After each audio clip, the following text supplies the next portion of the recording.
Hey, you guys, I want to welcome Enneagram Coach Gabrielle Westbrook to the Next Level Confident podcast. How are you today, Gabrielle? I'm so good. Thank you for having me on. I'm so stinking grateful to be here. Oh my gosh, I'm so glad to have you on, and I'm really excited to talk about the Enneagram because everyone knows this is one of my absolute favorite topics. Oh, I love it. I could talk about it 10 years straight, never get bored of it. It's just so life-giving. So yeah, it's the best.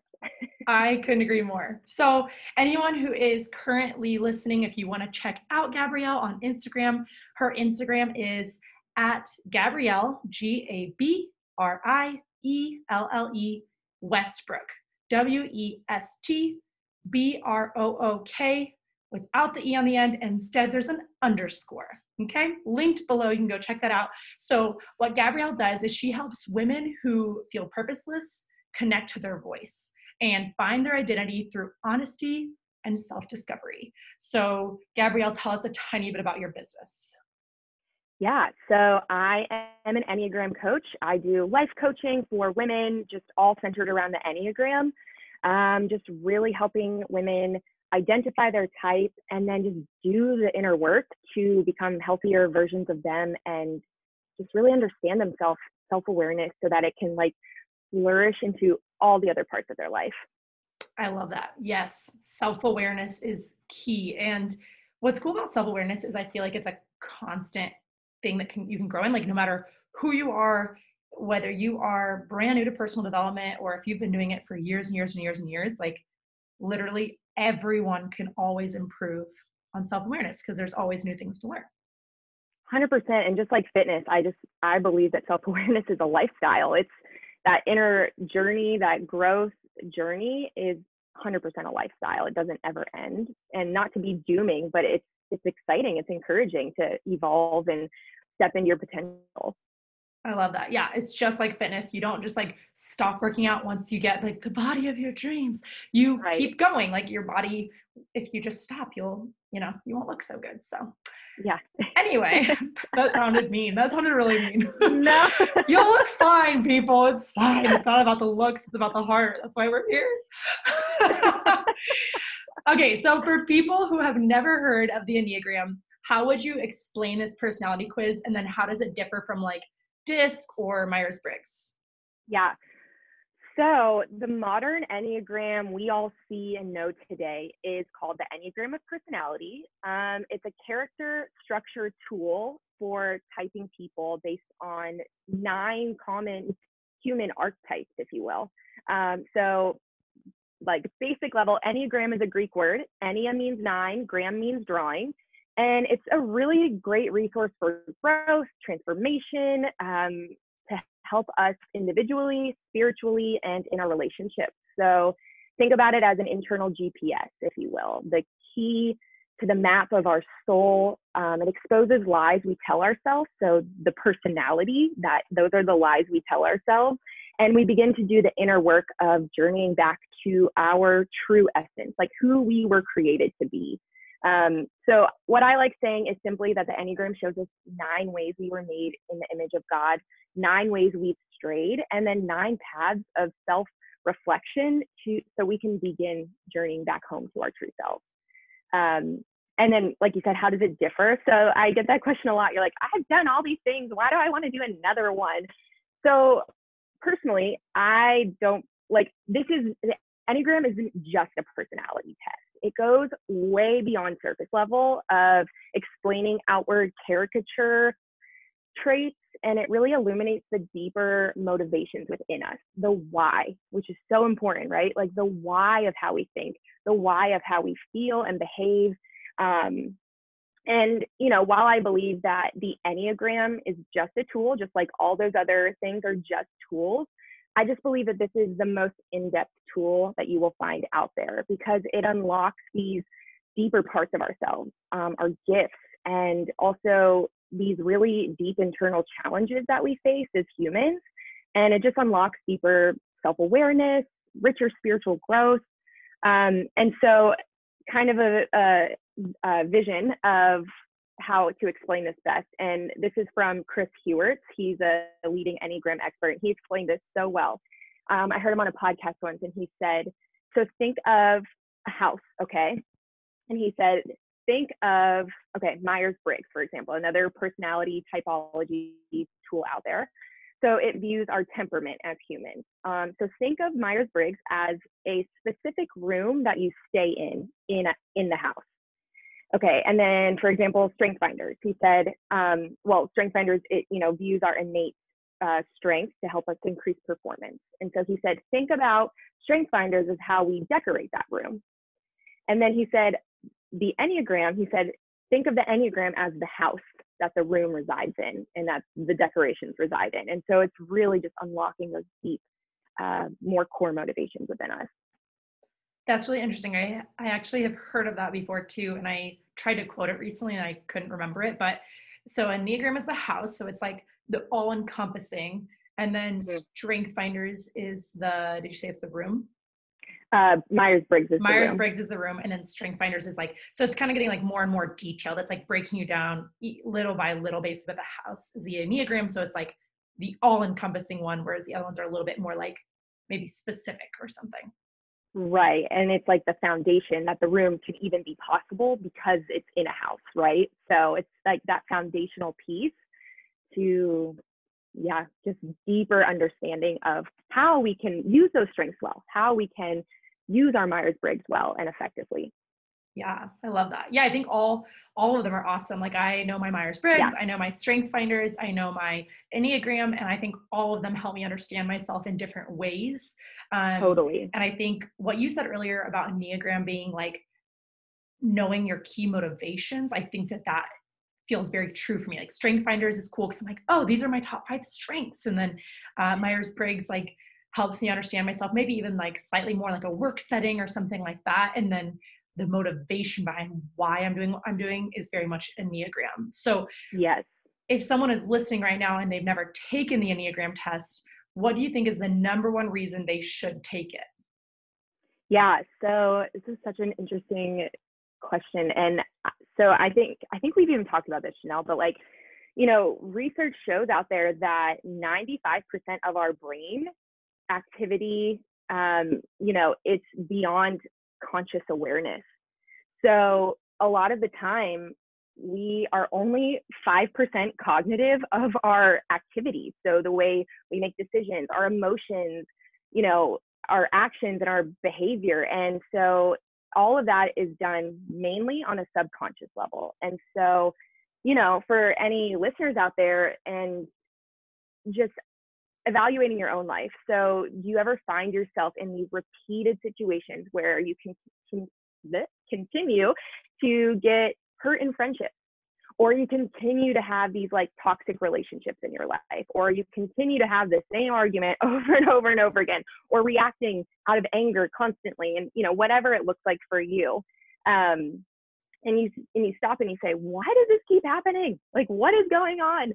And I just believe the Enneagram helps us like wake up to our deeper core motivations. Like we're going to talk a lot about that today, core motivations, about what's going on like underneath the current, underneath the surface that allows us to live more consciously. So it's a great illuminating tool.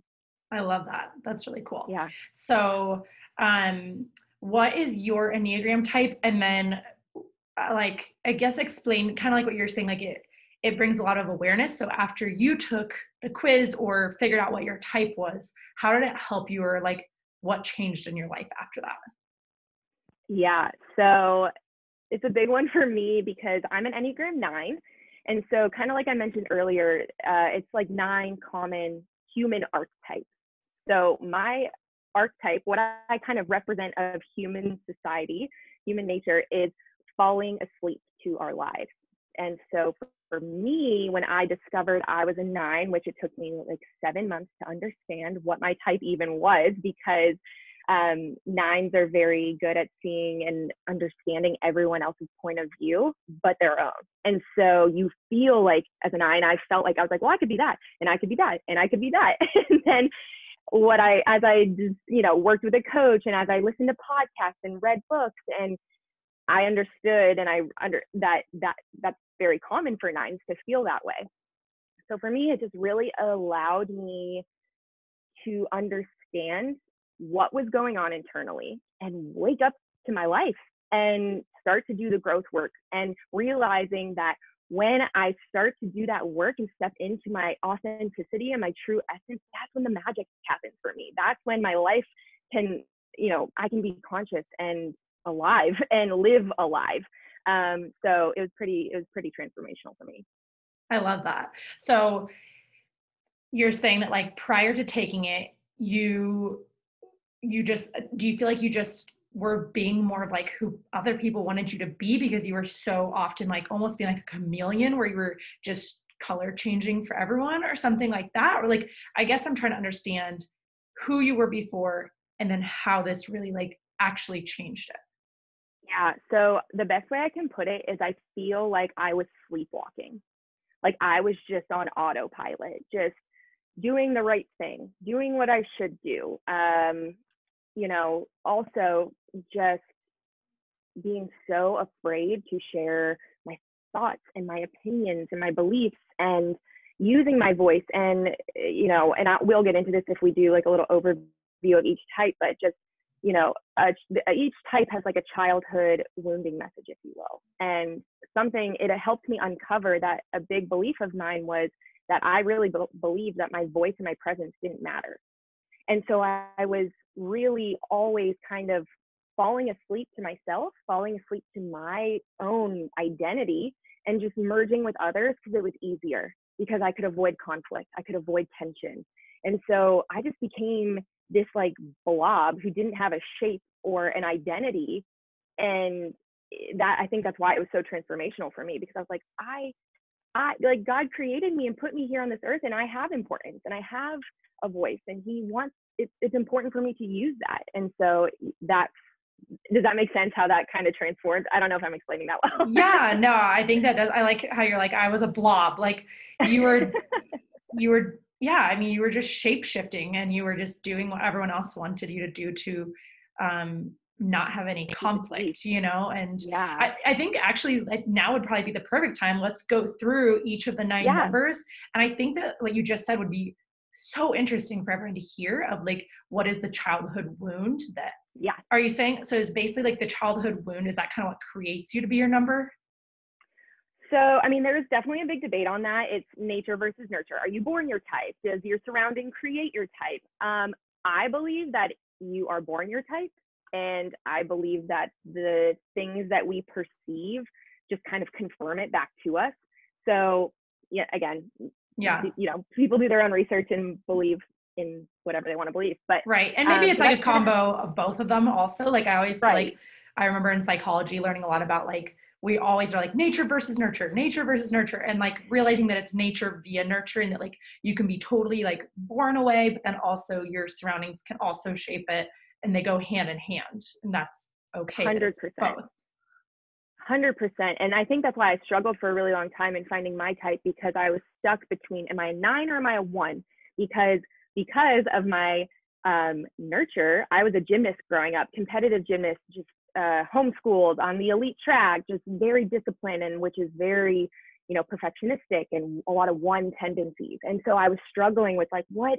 And that's why the core motivations are so important, because, and as we go through this, I would just encourage anyone listening that if I say something that kind of sparks something in you, or you feel a little resistance, or you feel a little like, ooh, how'd she know that about me? Explore that more, because that's usually an indication of like if this could be your type or not. And you're the only one that can identify that, because so you might be like Janelle, you're an 8 and I'm a 9, and we could act similarly on the outside and what people see in us, but inwardly we could be doing it for very different motivations. And that's why it's so important to understand that. I love it. Yeah. Okay, let's do it. Let's talk about the 9 different types. Everyone listen up. Okay, so this is, again, just very brief overview, and that's why exploring it for yourself, and we can talk about that. We'll talk about that at the end, is so important. So again, we're going to talk about the core motivations with each type, and we're going to talk about that, because I would be doing you a disservice to just talk about some like, oh, 2s are this and this at their best. And it's like, okay, that's not really explaining like is this my type and why? Because I'm a 9 and I could be that way too. So that's why I'm talking about the core motivations. Okay, so let's start with type 1. Okay, so another thing is that you probably see on Instagram or out there like these names, right? Like the perfectionist, the helper. And while that is great to understand as you're learning as like a memory hook kind of thing, I think sometimes we can get hung up on those names. And people kind of stop there and they say, well, I'm the challenger. That's just who I am. And it's like, okay, let's break it down and like, let's see the need. And so Chris Hewart's, I love his work. And so he learned each Enneagram type based on this like intrinsic needs that they have. So that's how I'm going to explain it real quick on each type. Cool. Okay. So type 1s have the need to be perfect. So their core fear is being wrong or being bad. Their core desire is to have integrity, to be good, to be accurate. Their core weakness or the passion is they want to repress their anger because they don't want to seem bad. They struggle a lot with resentment and continual frustration. Their childhood message, somewhere in their life, they picked up the message that it's not okay to make mistakes. And so because of that, their heart has this core longing, this message that they've always wanted to hear. And that message is, you are good. That's what they just like desire to hear so much to fulfill that part of them. Hold on, I'm going to say something really quick about the 1. Yeah. I watched the Taylor Swift documentary on Netflix last night. It's really good. If anyone hasn't watched it, watch it. It's so inspiring. I did try to research this. I haven't found it yet, but I think Taylor Swift is a 1 because she like kept talking about over and over and over in the documentary. She's like, I just always wanted to be good. I wanted to be good. And like, I wanted to make everyone else happy. And when everyone else was happy, that's how I felt happy. And I don't know, it was very interesting. So tuck that away, people. That is interesting. I'll send this to you, Taylor, and you let me know if you're a 1 or not, okay? Taylor Swift, please respond. Please respond. That's amazing. Yeah, I'll have to watch that. It's so, and once you know these things about people, you can really start to like have empathy for them and like compassion for them, you know? Yes, you like understand why they like struggle with the things they struggle with, or they have the challenges they do. And you empathize for yourself more too, because you're like, oh, now I get why this is my challenge or why this is my struggle. And it just brings like a whole new level of self-awareness of what's actually going on in your brain. And it's just so cool. So, okay, number 2. Okay, type 2s, you have the need to be needed. So your core fear is being rejected or unworthy of love. Your core desire is to be appreciated, loved, and wanted. Your core weakness is pride. So how that plays out in you is that it's almost like this pride that you deny that you even have needs. So it's, or emotions even too, because you always just want to be there for others because that makes you feel like, oh, I have worth now. So your childhood message, somewhere in your life, you heard that it's not okay to have your own needs. And because of that, the core longing that your heart wants to hear is that you are wanted and loved, not because of what you do for others, but just simply because of who you are. So really, I have a lot of 2 friends, and 2s I have and a lot 9s of are 2 friends. Yes. Yeah. I have, and 2s and 9s are very similar. It's a big mistyping pairing. So it's pretty interesting. That is interesting. All right. Type 3s, and Janelle and I both have husbands that are type 3s. Yes. Come on, 3s. Let's go. So 3s have the need to succeed. Your core fear is being exposed or thought of as incompetent or unsuccessful. Your core desire is to be admired, successful, and valuable for who you are. Your core weakness is deceit. So they end up almost deceiving themselves into believing that they are the image that they present to others. So 3s are very, very chameleon-like. They're very like, oh, I'm in this group, I'm this person. I'm in this group, I'm this person, because they just want to seem admirable and competent. The childhood wounding message is that they picked up in their life is that it's not okay to have your own feelings or your own identity. And then the core longing, the message your heart wants to hear is that you are loved for simply being you, despite performance, just because you're innately you. So yeah. And you know what's so interesting It's interesting that you're a 9 and then your husband is a 3 because I've met so many women and men who like have that pairing. Like my friends Claire and Steven that I met at the Rice Business Conference, she's a Yeah. 3, he's a 9. My I'm like thinking of I can literally name off like probably 4 other couples off the top of my head that literally are Yeah. all 3s and 9s. Rachel Hollis and Dave Hollis. I was gonna Rachel's a say Rachel and 3, Dave Dave's a Hollister. yeah, Yeah. he's a 9. So it's interesting how those like pair together. And then what I was gonna say is like I'm an 8, and we'll get to that, but the 8 and the 3 I think can, you can correct me if I'm wrong because you know way more than I do, but I feel like they could probably be mistyped a little bit because we're both like very high energy and very alpha and very dominating and all this stuff, but our core motivation is very different. So like Frankie and I are both extremely driven individuals. We're both like go-getters with all this energy and zest every day, but like Frankie does a lot more people pleasing, whereas I am like, screw other people's opinions. I don't care what anyone thinks about me. Like, and so Yeah. like it's like my core motivation is to like not be controlled. So I end up controlling other people, whereas Yeah. Frankie does like kind of the opposite. So it's really interesting because we're so alike in so many ways. But then when you look at our like some of the deeper level things, we're so different. It's really interesting. 100%. 100%. You nailed it on the head with that. And I mean, 8s and 3s together are like dynamite, like power couple. Like no Yes. one can stop you guys. Woo! We also can be like Um, oil and vinegar sometimes because like True. when Frankie and I first started dating, he literally told me like he was like, this was probably like a couple weeks or months in, but he said, I don't I didn't know. I was kind of worried if like you and I would actually work out because you're like so alpha and I'm so alpha. And I kind of didn't think I would ever be with someone who is as alpha as I am. So I feel like, Mm, I don't know. I haven't, to be honest, met too many 3s and 8s together, mostly because like they're both such like huge personalities that it's a little bit like they can sometimes, I think, both try to take over too much and then they get annoyed because they both want to shine, you know? yeah. Yeah, but good for him. Like that's a sign of growth that, he was telling himself one story, but then you came into his life and, wondering like, is this going to work? And that's like a sign of growth for a 3 is like doing that inner work to not have to be the person of the party and the person in the spotlight, and to kind of share that, like that's a really big growth step for a 3. So yeah. Good job, Frankie. We're really proud of you.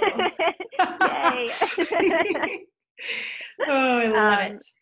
and if we get into it later about the growth and stress paths, that will answer your 3s and 9s seem to be in relationship a lot, and it'll explain it when we talk Yes. about that. Okay, cool. Okay, Number so 4. all right, so type 4 is you have the need to be special or unique. So your core fear is being flawed, insignificant, or emotionally cut off. I like to say that 4s are like, they don't have feelings, they are feelings. Like they are just these like deep emotional people, but at their best, they're so emotionally balanced in that. So it's good when they are integrated into their type. Um, your core desire is to be unique and authentic. Your core weakness is envy. So there's this feeling in them that they're flawed or that something's missing from them.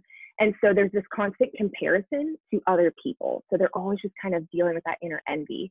The childhood message that they picked up is that it's not okay to be too functional. It's not okay to be too happy.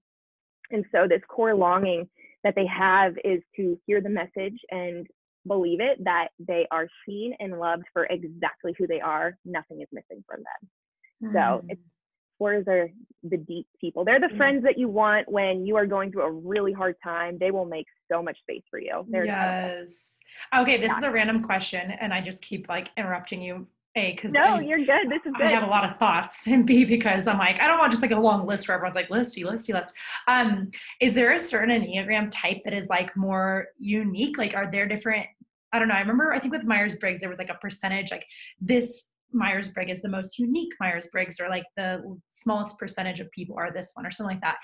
Is there a certain number that is like the least found or something like that? I don't think so. Not at least in the research that I've done. On the opposite end of that, though, I have read that about 50% of the population are actually type 6s. So type 6s are the most common type, I guess, out Oh, there. But I guess to your question a little bit, fours are the most unique, and not how many people are a four or not a four, but just in like their innate design and their innate being, like they are the most unique. But they feel like they don't feel like it, so they're always trying to be unique. So, and they are the most misunderstood. And each type kind of has something like that. But yeah, so I hope that answers that question. Yeah, totally. I don't know for sure that my brother's a four, but my older brother, I was talking about the Enneagram one time, and he was like, oh, like that sounds dumb. Like not everyone could be put into a box like of 9 different types and like all this stuff. And he was like, you know, I probably wouldn't even be any of those 9 types and all this stuff. And I was like, huh. And in my mind, I'm like, he's probably a 4. And then he stops and he's like, wait, there's probably a type for this, isn't there? And he goes, he goes, is there like a type that thinks they're so special and so individualistic that they like couldn't even fit into like one of the 9 types? And I was like, yes, there is. He's like, I think I must be that type. It was hilarious. That's I've heard that a lot about type 4s and type 5s actually. Like, I couldn't be a type. There's no such thing. And I don't want to be put in a box. And that's not true. Yeah, totally. That's amazing. I love it. So speaking of type 5s, type 5s have the need to understand. So their core fear is being thought ignorant or being invaded, like their boundaries, or having obligations put on them that expends their energy. And I'll get into that in a second. So their core desire is being capable and competent. They want to know. They just want to understand everything and have the answers. Their core weakness is avarice, which is kind of like stinginess, but it's not like a materialistic stinginess. It's more of like they feel like they lack inner resources. So when I think of a type 5, I relate it to this. So like you plug your phone in at night and it charges to 100%. A type 5, if you were to plug them in, they would only ever get to like a 50%, a 60%. Like they have the least amount of energy reserved on the Enneagram. So because of that, they tend to withdraw because they don't want to be like they don't want to have that lack. So their childhood message somewhere in their life, they heard that it's not okay to be comfortable in the world. And so that core longing that their heart desires is to hear that your needs are not a problem, because they tend to minimize their needs because they don't want to go there with people. They don't want to do that interaction of fear of losing energy. So that's why they can seem like that. I think I read this one time. I'm pretty sure it was type 5. So hopefully you're right. Yeah. Yeah. But I heard like the people who have the most like patents out there and like the inventions are type 5. So oh, interesting. Because they're like, well, I have a great idea. I might as well patent it so that way I don't actually have to like, maybe I could sell the idea and then I don't have to like actually use my own energy to create the idea. Well, but because they tend to withdraw, they're always constantly like learning and tinkering and creating. So they're actually really creative and they're actually really like, competent enough to like create these things. Whoa, so yeah, that's cool. Yeah, I think that just goes to show like no matter what number you are, the power of spending time alone and like using your brain to just think and relax, because you do think of good ideas when you just unplug and chill. Yeah. Oh, that's a good point. Yeah, very true. Yeah. And that's the other thing is I don't think I said this earlier, but the numbers don't mean any like significant value, right? Like I'm a 9 and Janelle's an 8. And so that doesn't make me like one notch better than her. It just is a way to like to just give it a title basically there's not like a hierarchy. So I just wanted to say that. Thank you for clarifying, because I actually was worried that you thought you were better than me this whole time. And it's been like, it's been really uncomfortable. Like I was just waiting for you to get to 9 and be like, they're the best. And I'm the best. And I'm the best because I'm 9. I'm the biggest number. I'm just joking. No, I love it. Okay, so type 6. You have the need to be secure. So your core fear is fear itself. You have this fear of being without guidance or being without support, and you have this fear of being blamed as well. So your core desire is to have security and support. Your core weakness is anxiety. So just always on the lookout, always looking on the horizon for threats. So they just love like safety and security. And type sixes think a lot in worst case scenarios as well. So your childhood message, you heard somewhere in your life that it's not okay to trust or depend on yourself. And your core longing is that you are safe and secure. That is the message your heart wants to hear. So yeah, it's just crazy that 50%, around 50% of the population are type sixes. So That's very really common interesting. out there. I feel like I've Yeah. never met a type six, but maybe that's like, I don't know. I feel like I just meet twos and threes, basically. I don't know. I feel like all my friends are like, well, I have like ones and twos and threes and fours and nines and sevens and eights, but I don't have like any fives or sixes hardly that I know. Interesting. I don't know. Well, and that could go back to the theory of like type fives don't want to be types. So That's they're true. like, you know, they're like out there, but they're not like, they're not. They don't take the test. They don't even know. Yeah. That they're, yeah. And then Yeah. like sixes, maybe they like, do sixes like get mistyped very often for other things or something? Or Yeah, sixes and nines get mistyped a lot, and that's part of what we'll get into about the stress and the growth lines. Like, for example, I've lived a lot of my life as an unhealthy six, because when I'm in disintegration or stress, I embody the unhealthy characteristics or traits of a type six.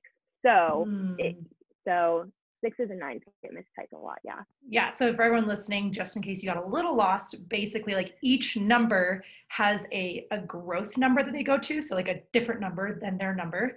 And then they have a stress number that they go to. So they become like when they're at their worst, they take on and you can correct me if I'm saying this wrong, but you take on the negative qualities of that one number. Or when you're doing really well, you take on the positive qualities of a different number. But we'll talk more about that after we get through. And I'll do an overview of that. Yeah.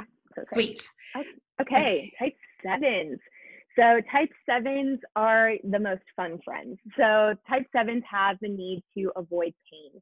So their core fear is being bored, limited, trapped in emotional pain, or the phrase FOMO, like that embodies a type seven. They hate missing out.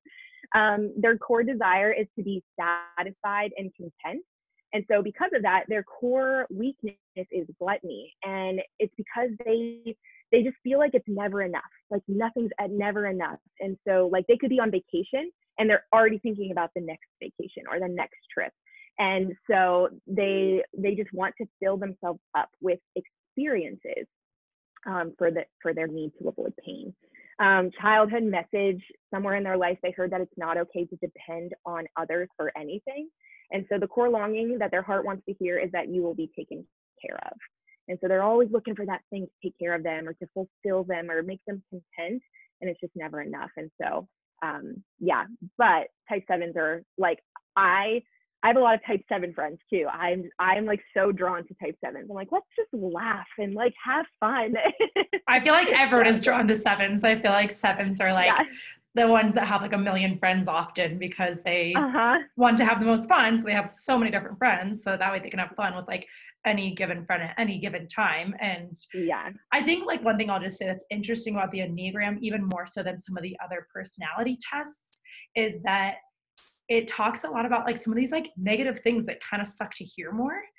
Because I feel like, I don't know, at least with like Myers-Briggs or DISC, like you just kind of hear all the positives about your personality, which is great. But then you're often like, you don't really hear about some of these like crappier things to hear. But I think they're good to know because if you know them, you're like, oh, that's why these bad things are happening in my life because I have this pattern of doing X, Y, or Z. And then you actually get to improve some of the like, you know, less desirable parts of your life. Because you're aware of them and why you're doing them. 100%. And, you know, if anyone out there is interested or is familiar with like psychology, you might hear the term shadow self. And so, you know, talking about these deeper motivations, it's sometimes not the most pleasant and it's sometimes really uncomfortable because it presses on that heartbeat of like something you don't want to do and you don't want in your life and you don't want to be that person. But the beautiful thing about this is that the Enneagram is like your non-judgmental friend. Like the Enneagram is illuminating these things so that you can grow. And for us to evolve and really grow as humans, it's really important to understand that we are capable of all of these things. We are capable of the good, the bad, the ugly, the beautiful. And so when you can accept those shadow aspects of yourself, they don't control you anymore. So then you can grow and then you can flourish and not be, just controlled by them. So I I think love that. that's why. Yeah. Frankie and I have been listening to Brendan Burchard, who's like a really awesome business coach. And he was at Rachel Hollis's conference. And so we got really hooked on him after that. And he talks about how sometimes people can use their, I don't think he talks about Enneagram, but he says like Myers-Briggs or DISC. You can use those as almost like a crutch sometimes of like say you're the one, what was it, the 5 that always is reserving energy, right? Mm-hmm. So like say you're a 5, but you want to be an entrepreneur or you want to do like something that would take more energy. His big thing was like, just because you have a certain personality type doesn't mean that you like can't do certain things. Like you might have 100%. to, like you might have to work a little extra hard. And same with like the 6, if they love safety and security, is it going to be scarier for them to start their own business without like the safety and security of a career that pays them every 2 weeks? Probably. But does it mean that a 6 cannot be an entrepreneur and start their own business? I don't think so. And I think like we shouldn't use our type, instead of using our type to be like, oh, that's just the way I am, so I'll just always be like that, so too bad, sorry, not sorry kind of thing. It's instead being like, yeah, that is my shadow side, and I get to grow in that, and I still get to make the choice that I get to do whatever I want to do if I put my mind to it. 100%. And a lot of it is like when you're growing, like in your growth path. Like for me, starting a business is like repentance for me. It's like actually using my voice and my presence. And it's so scary for me. It's so hard for me, but that's part of my growth. That's part of my integration. And so 100%, I love that you just mentioned that, because the Enneagram is never meant to be used as a sword or a shield or a blockade of, well, that's just how I am, and I don't, I can't do that, or, oh, you're being such an 8 right now, or, oh my gosh, it's not meant to be used like that. It's only meant for growth, So yeah. Love that. All right, let's hear about the 8. Right. Here we go. This is my type, you guys. To tell you all the bad things about yourself. No, I'm just kidding. Okay, let's do type this. 8. You have the need to be against, but it's not a bad thing. It's literally just how you see if people are trustworthy. It's so need to be against. So your core fear is being weak, being seen as weak, powerless, controlled, or vulnerable. Vulnerability is a huge growth piece for type 8. Core desire is to protect themselves and those in their inner circle. Their core weaknesses the core weakness is lust, but it's not like a sexual kind of lust. It's a lust for intensity. So constantly desiring control or power, or, kind of pushing your way through to get what you want.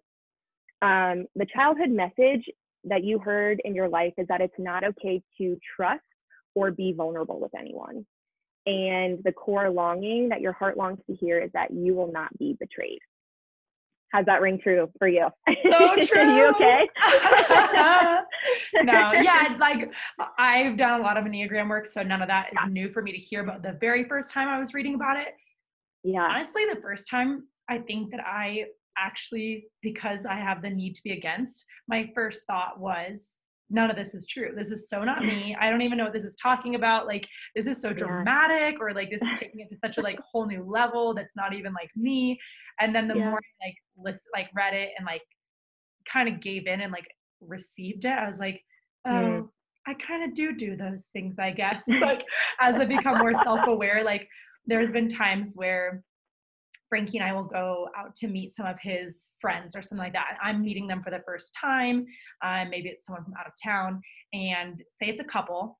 This is obviously just a hypothetical story. Did not actually ever happen. And basically like Frankie will be reuniting with his guy friend. The guy friend will have, a girlfriend or a wife. And then I am immediately just like, I don't want to talk about the weather. I don't want to talk about like, hi, my name's Janelle. How are you? Like, what do you do for your job? That sounds nice. Like, I can't do that.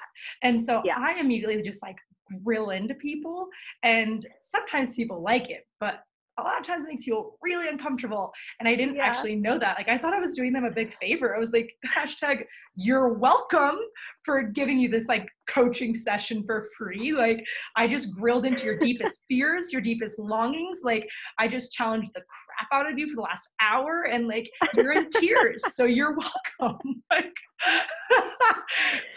Oh, I love it so much. That is so accurate. Oh my gosh. yeah. So Frank, you would like, I remember this one time that happened and maybe a few different times. And Frank, you'd be like, sometimes people don't want to like be grilled into and challenged on every area of their life. And like, not everyone's trying to grow at every moment of their life. And I'm like, oh. And I was like actually really pissed off when he first told me. I was like, what are you talking about? Everyone loves it. And Yeah. he was like, sometimes the intensity really scares people. Like, it's not that he was trying to like get me to be less of me, but he was like, maybe just like Right.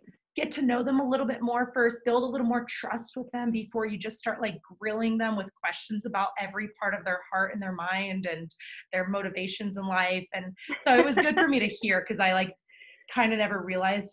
I've been told my whole life that I'm really intense, and I used to think that Hmm. was like a really negative thing. I struggled because I'd be like, gosh, like I'm just too much, I'm too much. That was kind of like the story I Yeah. always heard. I remember a guy friend of mine in college even telling me like, um, Janelle, whoever decides to marry you, like he's going to have to be a very special person because you're a lot. Oh, And that that's was a so story I sad. always heard, was that I was a lot. And I think it's because of all my intensity and like my passion and like, and so now I've realized I'm proud of it and I'm not like ashamed of it the way I don't know if I was ever ashamed of it, but I kind of felt like it was a bad thing, but I also couldn't really stop it. So I just kept doing it. But Yeah. now I think I've grown in the way where I have worked a lot on my vulnerability and my softness and like trying to read the situation a little more of like, what does this person need right now? Do they need a challenging session? Like whether it's a random girl that's one of Frankie's friends, Let me like, coach you. yeah, like, does she need that? Or maybe she just like, maybe she does just want to talk about like nails or like hair or Yeah. something really basic. And maybe that's okay that we don't talk about every matter of the heart in the first 10 minutes of meeting, and Yeah. learning to like kind of just maybe ebb and flow a little bit more with like what that person needs, as opposed to like me feeling like I'm doing them this huge favor by like, getting deep into their soul the moment I meet them. So it's been Well, interesting to like learn. yeah. I was just gonna say, like, congratulations, first off. Like, that is huge. Those are huge steps for an 8. So you should be proud of yourself. And I love what you said, like not trying to change myself, because I think like if you just like nailed it on the head, it's like this is our innate design. Like this is how we're created. Like that's not the point. It's to like change yourself. It's just to like grow, to be embodied and integrated in your type. So I love that you said that, because it's not about like changing ourselves. It's about understanding and about giving ourselves compassion for like who we are, and like giving ourselves that permission slip of like, this is who you are. And like, that's okay. It's just like learning for an 8 to be more vulnerable and empathetic to others. And also creds to Frankie. He's on that like growth, like knowledge. He knows like, hey, let's like try this. And this is like, that's awesome. Yeah, dude. That is why I married him for sure. I was looking for a man who was very self-aware. That was like on my list. I had a long list of everything I was looking for in a man. And like, it was always like emotionally intelligent and into personal development. And he did a lot of the work before we ever met. So that way, when we met, it was like, I mean, I think we both up level each other a lot. So it's fun. Well, and for an 8, you want someone to meet that intensity. You need someone. So, okay, for all of you out there, this is going to be a golden nugget of understanding if you are in a relationship with type 8. Okay. So type 8s see conflict as intimacy. They see conflict as connection.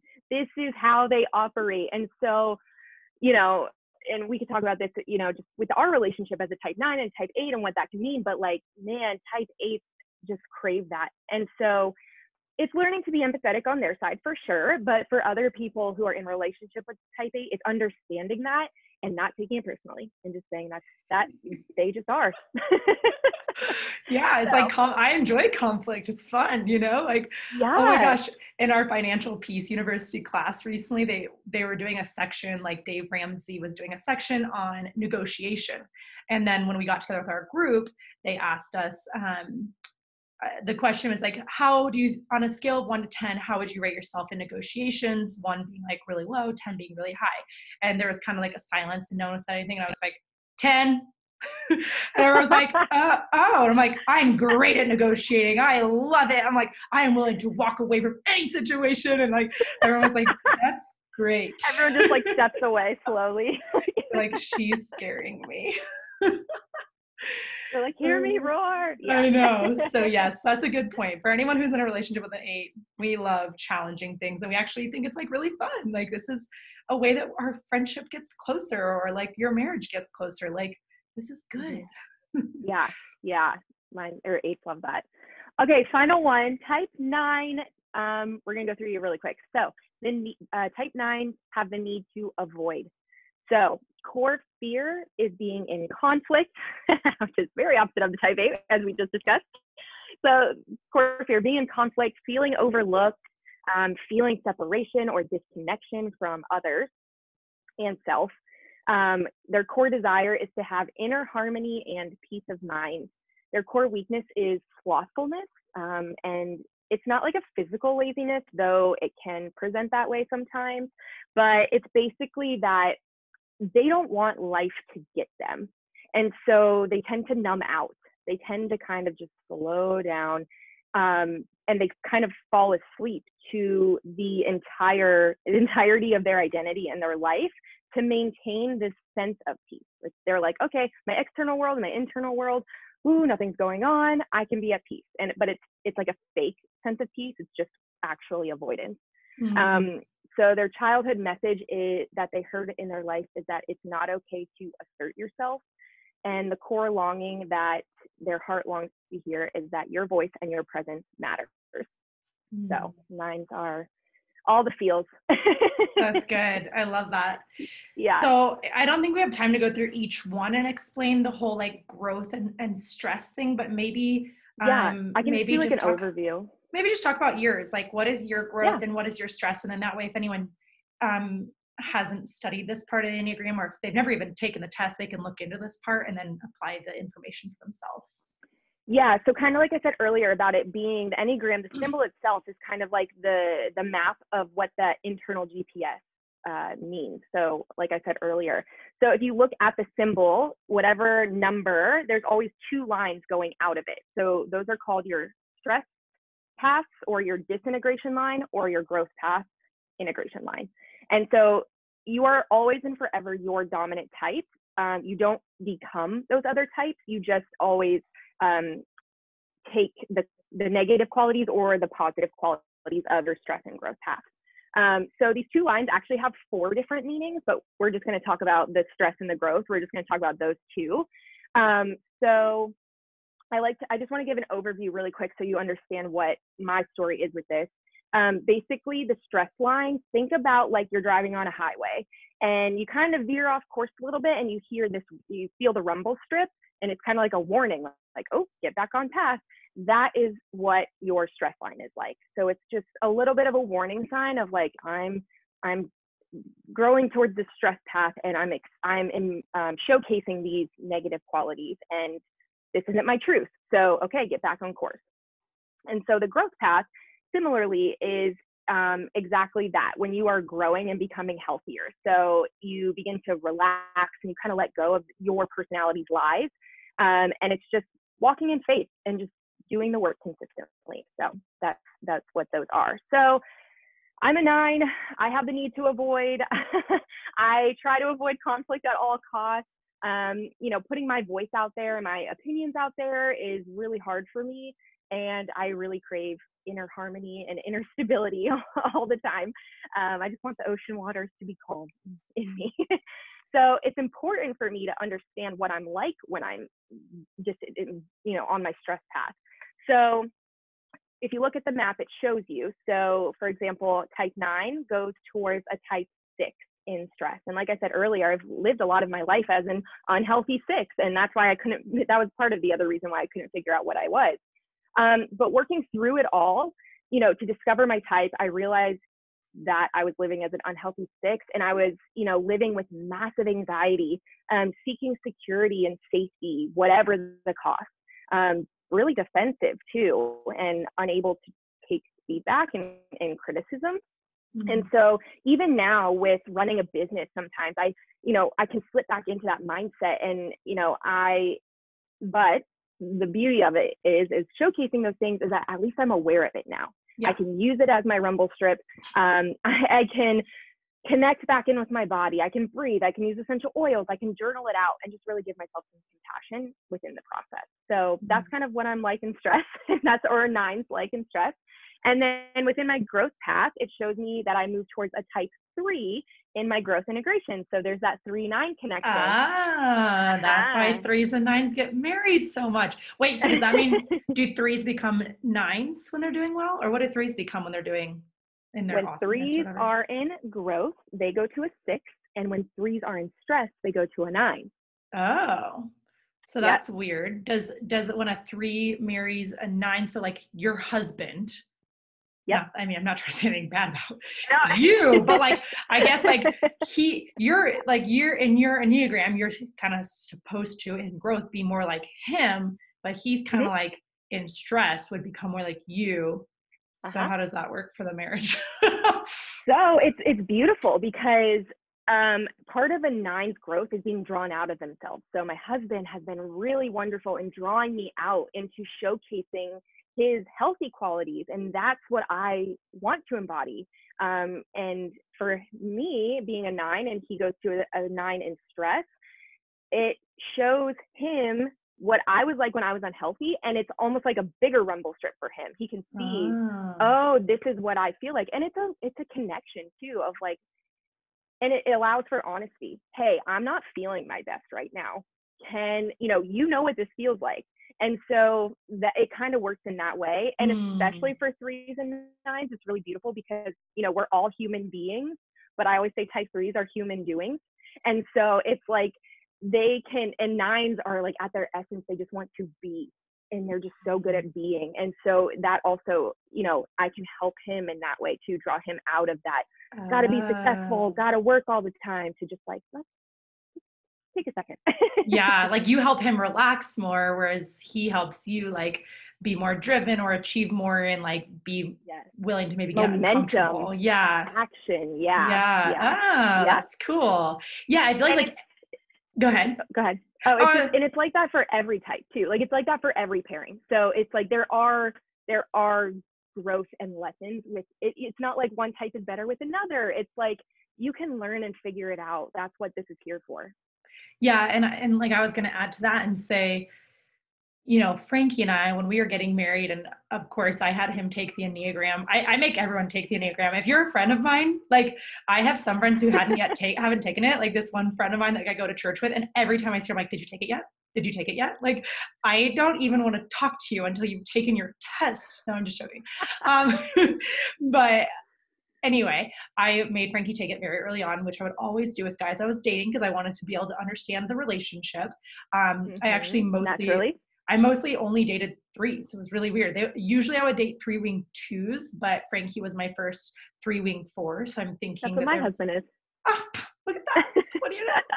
Um, but then I like always wanted to read. I mean, honestly, I would do this literally with the guys I was dating, like Yeah. even before Frankie too. I would have them find out their type. I would know my type, and then I would look. There's a part, I don't remember where I looked it up, but I probably just Googled like type 3 in relationship with type 8, and Hmm. it would say like here are all the things that are awesome for those two types. So for me, and Frankie, it was, you guys are both going to be powerhouse, very driven. It's going to be very dynamic. Like they're going to support each other to like crush their goals and like all that kind of stuff. But then it talks about like the problems that can happen, right? And so Yeah. our problems that can happen is like we can both tend to be workaholics, so we can both work too much, and like so we have to be sure to like support each other in taking relaxation and peaceful time to not work that hard. And I don't know, there was other things, but it was helpful for us to realize, okay, these are going to be our challenges that might come Hmm. up because of us two being together, and this is how we can kind of nip that in the butt before that even happens, which I think is so Totally. valuable in any relationship, but especially like a significant other partnership. Totally. And it's so beautiful. It puts words and then allows the space for honest and open communication. And yeah, just like major compassion and understanding for yourself and the other person.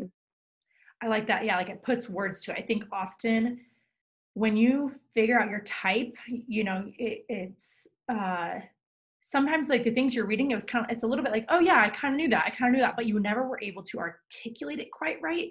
And so every Mhm. client that I've had that has taken the test, because I made all of my clients that went through Next Level Confident take the test because I wanted them to understand themselves better. And every single time my client would say, yeah, it's kind of crazy. Like the way that it worded it, like it's so true. And I knew but I never put words to it. So to put words to it, it was like freeing and like also made, some of your darker parts, it makes you feel better to think, oh, this is normal. There are other people Yeah. who have these same challenges as me. And now I can put words to them. Yeah, and that's the beautiful thing is when I talk to people about it or work with people in doing their work with the Enneagram, I always make sure to say, like, I'm not telling you something that you don't already know. Like, Mm. I am just giving words to this thing that is so innately in you, and you've probably felt it for most of your life. You just didn't know how to articulate it. And I just think that's so empowering because it's like we can take ownership of our lives. And it's not like I need you to tell me all these things about me. It's like, oh, this is within me. Like it's Mm. crazy. I love that. That's so good. Okay, so Yeah. in wrapping up, would you mind giving everyone who's listening one SMART goal that you want each listener to take action on after listening to this podcast? Yeah. Okay. So if you are like brand new to the Enneagram and you're like, what the heck is this thing? And I don't even know where to begin. I recommend taking an assessment, knowing that an assessment isn't necessarily going to be the most accurate thing, but it's a great baseline. It's a great place to start. And we can link, there's a very credible free quiz that I always recommend to people. And it gives you like a percentage of all the types of where you might fall. So at least you can say, okay, I could be these 3 types. These are my highest scores. And you can go then read about them. And because that is where you actually start to understand and identify with a type is when you read about them. So 100% take a quiz and get a baseline of what you might be.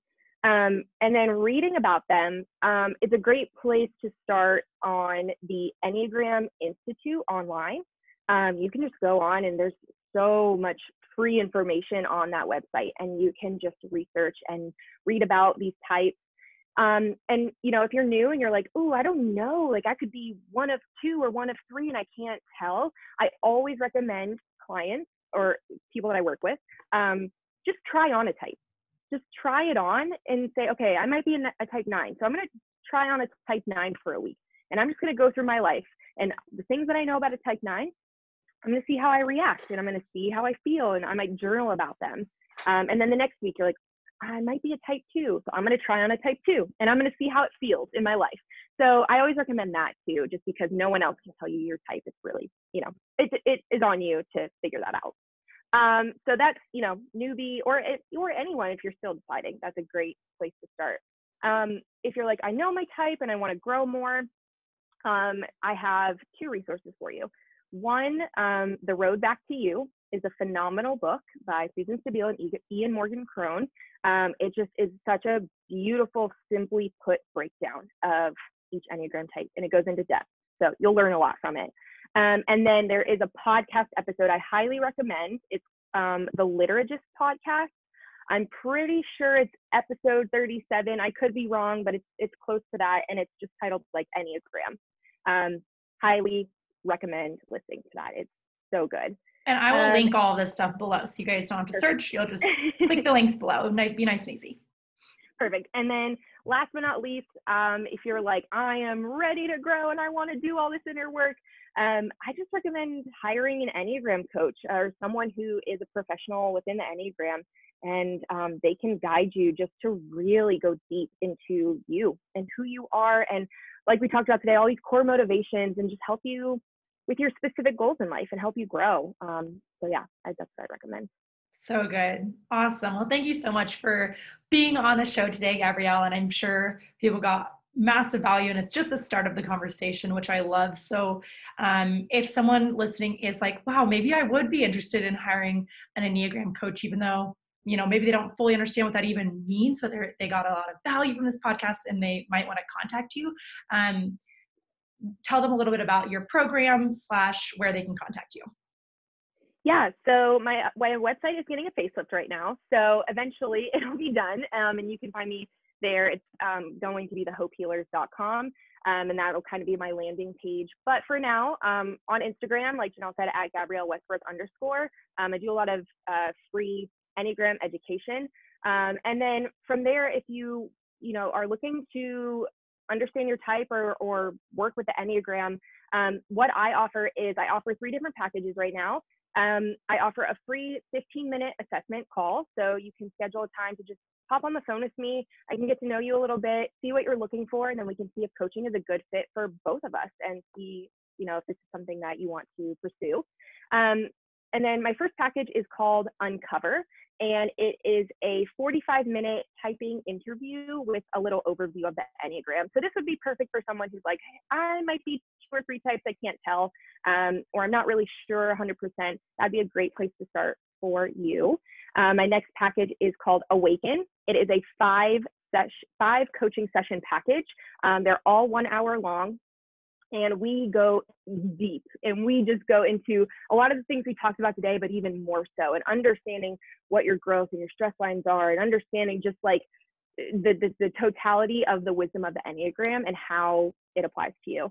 And then my final package is called Journey. And this is more of a life coaching style package, just based on the person's specific goals, needs. And we use the Enneagram, but it's more of like a life coaching kind of setting.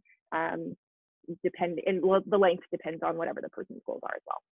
Cool. Okay, awesome. Yeah. Well, you guys, make sure you go check out Gabrielle's Instagram and her website. It will be linked below also, even though it's getting the facelift right now, but it will be ready soon. So thank you so much for your time. Thanks for sharing your knowledge. We really appreciate you being here.